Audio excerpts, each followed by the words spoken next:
ஐயா, நான் கண்டுபிடித்திருப்பது சீதாவளே மின்சாரம். ஐயா, காற்று மின்சாரம், நீர் மின்சாரம், அணு மின்சாரம், அனல் மின்சாரம் போன்றவற்றை பாட புத்தகத்தில் படித்திருப்போம். ஆனால் சீசாவில் மின்சாரம் கேள்விப்பட்டு இருக்கிறவா? ஐயா, சீசாவில் நாம் விளையாட மட்டும்தான் முடியுமா? அதில் செலவழித்த எனர்ஜியை எலக்ட்ரிக் எனர்ஜியாக மாற்ற முடியாதா என என் மனதில் தோன்றியது. என் ஆசையின் துணையோடு இந்த ஆராய்ச்சியில் ஈடுபட்டேன். என் ஆசையிடம் சில யோசனைகள் கேட்டேன். சீசாவில் இருந்து மின்சாரம் தயாரிக்க சைக்கிளில் ப்ரீவிலை பயன்படுத்த வேண்டும் என்றார். இதை மனதில் வைத்துக் கொண்டு ஒரு சீசாவை செய்து கொண்டேன். சீசாவின் அச்சு சுழல வேண்டும் என்பதற்காக 2 பேரினை எண்ணிட்டேன். அச்சின் ஒரு பகுதியில் சைக்கிளில் செயின் பிராக்கெட் எண்ணித்தேன். செயின் பிராக்கெட்டில் செயினை பொறுத்து அதை ஃப்ரீவிலுடன் எண்ணித்தேன். ஃப்ரீவிலுடன் ஒரு சிறிய சைக்கிள் சக்கரத்தை எண்ணித்தேன். சைக்கிள் சக்கரத்தோடு 12 வோல்ட் மின்சாரம் தரக்கூடிய ஒரு மின் மோட்டார் எண்ணித்தேன். சீசா மேலும் கீழும் ஆடும்போது அதனுடைய அச்சு சுழன்றது.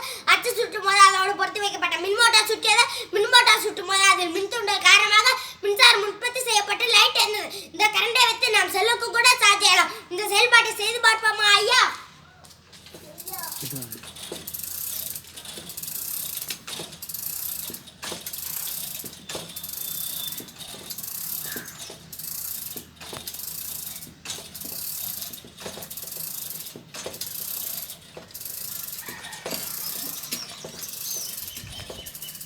பெரிய பூங்காக்கள், பள்ளிகள், மால்கள், விளையாட்டு திறனில் உள்ள சாதாரணமான சீசாக்களை நான் கண்ட இந்த சீசா போல் மாற்றி அமைத்தால் நமக்கு தேவையான மின்சாரத்தை நாமே உற்பத்தி செய்து நாமே பயன்படுத்தலாம். தேவைப்படும் நேரத்திற்கு செல்போனுக்கு சார்ஜ் செய்யலாம். கஜா புயலின் போது 10 நாட்கள் கரண்ட் இல்லாமல் நாங்கள் எவ்வளோ தடுமாறணும் தெரியுமாங்க சார்? கரண்ட் இல்லாமல் 10 நாட்கள் இருந்தோம். அப்படிப்பட்ட சூழ்நிலையில் நான் கண்ட இந்த அமைப்பு இருந்திருந்தால் அனைவருக்கும் பயனுள்ளதாக இருந்திருக்கும். செல்போனுக்கு ஈஸியாக சார்ஜ் செய்யலாம். ஐயா, நான் சமுதாயத்திற்கு சொல்ல என்பது என்னவென்றால், இந்த அமைப்பை எல்லா பள்ளிகளிலும் பயன்படுத்தி நாம் சமூக பயன்பாட்டிற்கு உதவலாமே. ஐயா, விளையாட்டு முறை கல்வி என்கிறோமே, இதுவும் கூட ஒரு விளையாட்டு முறை கல்வி தானே ஐயா?